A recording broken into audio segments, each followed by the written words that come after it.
The woods can be a wonderful place, full of life and the beauty of nature, as well as... What the heck is that? We're taking a quick peek at Darkwood.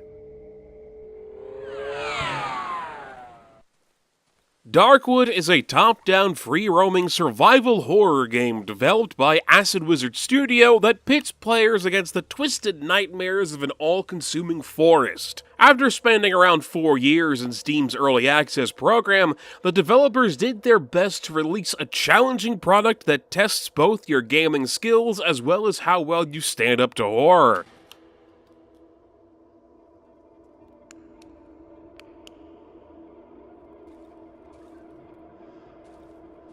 Story-wise, Darkwood doesn't do a ton to flat-out tell people what's going on. It instead encourages players to piece things together as they explore the strange world they find themselves in. And man, have things gotten weird! Exploring the wilderness will reveal a plethora of nightmarish creatures as well as rather aggressive normal animals. I've never been more afraid of elk in my life. Oddly enough, the creatures you'll find the most while wandering in the woods are dogs. Normal dogs, big dogs, and all-around mean dogs. I've had to fight and kill so many dogs, I'm starting to feel kinda bad for them. What do you think of that, huh? It's a bunch of crap, ain't it? Combat in Darkwood is a difficult dance of trying not to be murdered while staying alive. Everything is based off of a stamina bar, and since this is a survival game of sorts, it's usually best to avoid fights if at all possible. While there are firearms in the game, they are not only few and far between, but ammo for them is about just as rare. For the most part, players will be stuck with some kind of melee weapon, be it a simple shovel or a board with nails in it. Seriously, you will not believe how useful a board with nails in it can be. There are two kinds of attacks you can do. A quick attack that only uses a bit of stamina, or a heavy attack that uses a good amount of it. Running out is ill-advised, since stamina is not only used for attacking, but also running away. You ain't gonna last long without it. Both attacks have a wind-up time before you can do any damage, and while the heavy attack can be held, doing so will impede general movement. Enemy attacks are also telegraphed with wind-ups to help set an even playing field, and there is a quick dodge move for avoiding attacks, but, of course, that also uses stamina. The main thing to keep in mind with Darkwood's combat are stun locks and attack canceling. Getting hit or hitting an enemy during the wind-up phase will cancel the attack that they're doing. This means that it can be easy to become overwhelmed when dealing with multiple foes at a time, or even just one that gets the drop on you. Smaller melee weapons like the sickle sacrifice the ability to stop an enemy attack in order for you to be able to hit them faster. So it's a good idea to have multiple weapons on you at a time to deal with different situations. While multiple weapons will take up multiple inventory slots, and there's a limited amount of room to carry things around, weapons have a durability system and will break after too much use. Some melee weapons can be repaired while guns don't break, but can't be used for anything if they run out of ammo.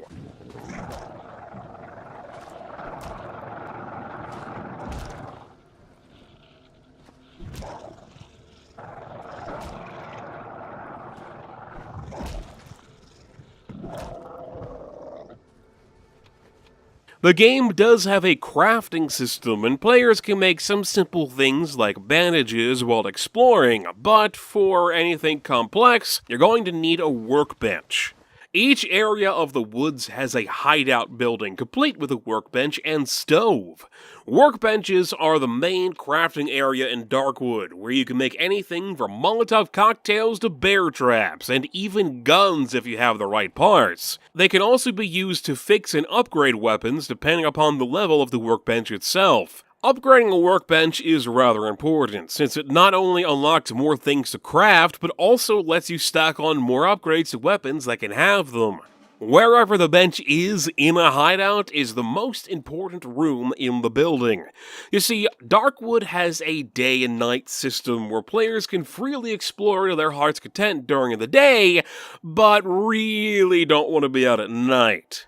When the sun dies down, the woods come to life, with way more aggressive monsters to deal with, as well as a trail of red goo that'll chase you down and kill you when it finally reaches you. There's really no way to escape the stuff, whatever it is, outside of getting in a hideout with a lit stove. Only one stove can be lit at a time, and they give off some kind of aroma that keeps the goo at bay, but not everything else. Anything from monsters to ghosts will come knocking at your door at night with there being nothing to do but hope they can't find their way inside. Windows, doors, and fences around a hideout can be repaired as well as boarded up to help keep out uninvited guests. I found it best to try to hole up in whatever room had the workbench in it, that way I had access to my main storage and could craft anything I may need to get through the night. But monsters are only the half of it. Boarded up windows or furniture placed in front of broken walls won't stop ghosts from getting in, and these things can be a huge pain. A large part of Darkwood is how it handles what players can see. There's a limited cone of vision that will actually show you what's going on in the game while the rest of the screen is shrouded in darkness.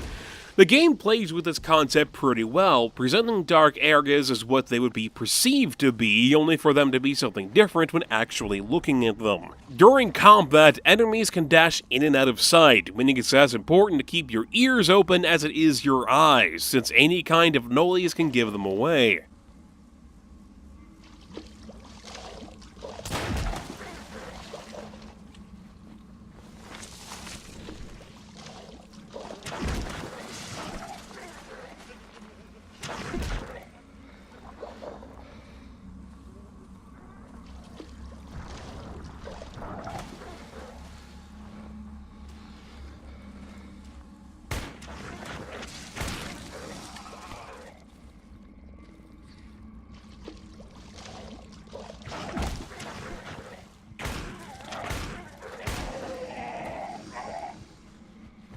At night, however, being able to see is a whole different beast.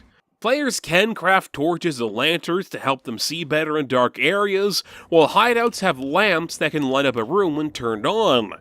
The only problem is that lamps require power. Power comes from a hideout's generator, and the generator requires fuel to run. It's a good idea to top off the generator before the night comes, just to make sure that the light doesn't go out when you really don't need it to. While it is possible to get through a night without power, it mostly comes up to what the game decides to throw at you. Ghosts can't be dealt with by physical weapons. The only thing that'll keep them at bay is a lot of light, and without lamps that pretty much means instant death.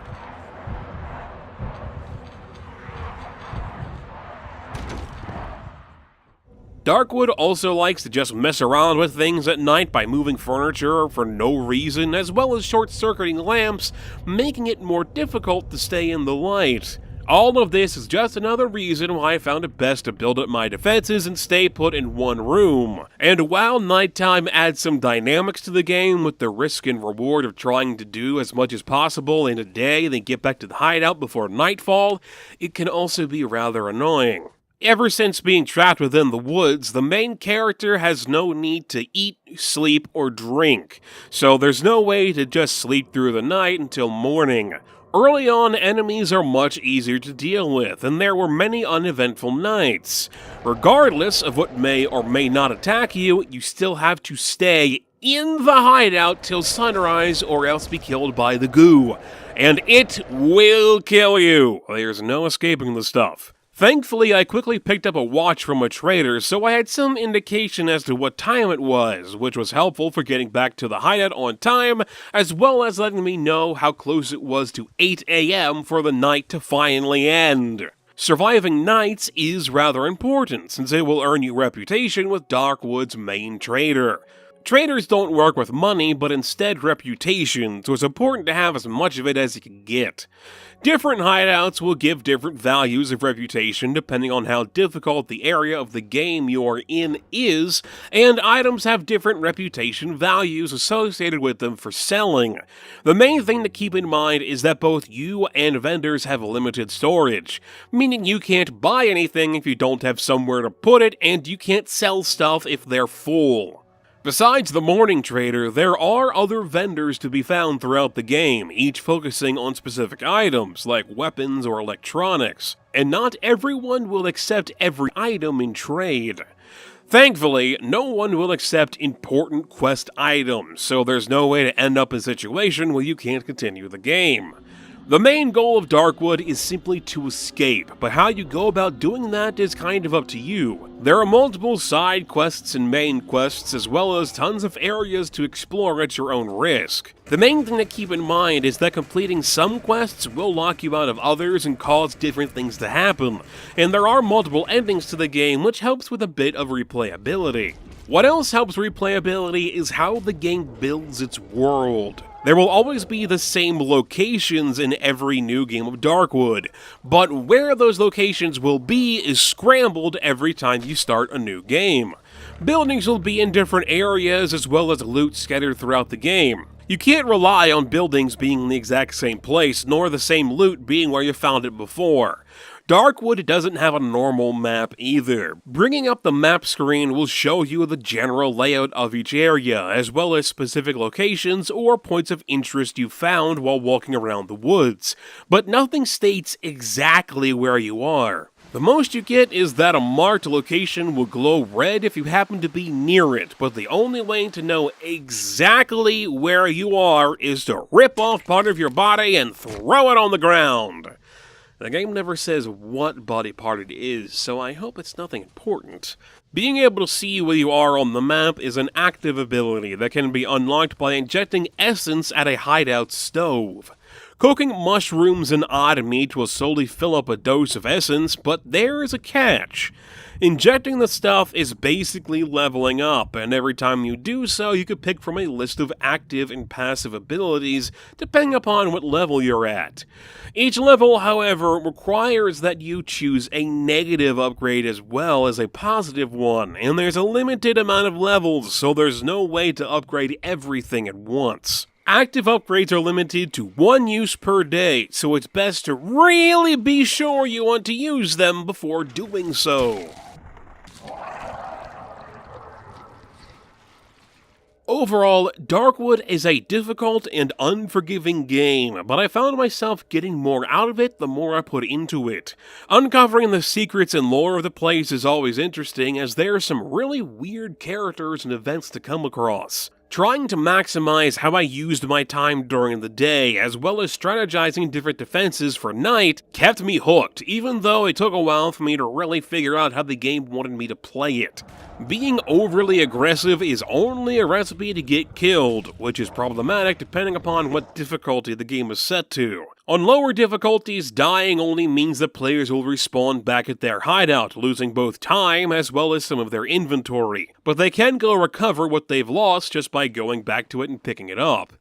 Dying at night, however, will cause the night to end without gaining any reputation with the trader. Higher difficulties are a different story, as it'll start adding in limited lives to a point of dying at all means you have to restart the game all over again. Considering it took me 30 in-game days to get from start to finish of Darkwood, I would be rather upset to get that far only to die and have to do it all over again.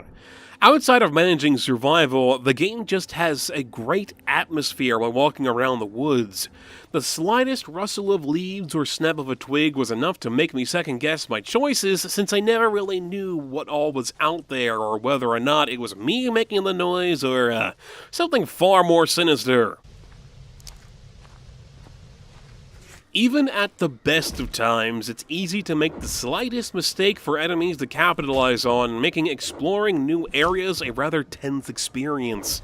If you're someone with an interest in psychological horror or survival games, then I'd say Darkwood is definitely something to check out. It avoids cheap tactics like jump scares and instead relies on difficult but rewarding mechanics as well as a mystery and well-built atmosphere through sound and visuals. The player's fragility and possibility of losing items or having to start the game all over again is more than enough to make me afraid of pretty much everything the first time I come across it. The only thing that really startled me throughout the game was getting caught in those dang bear traps.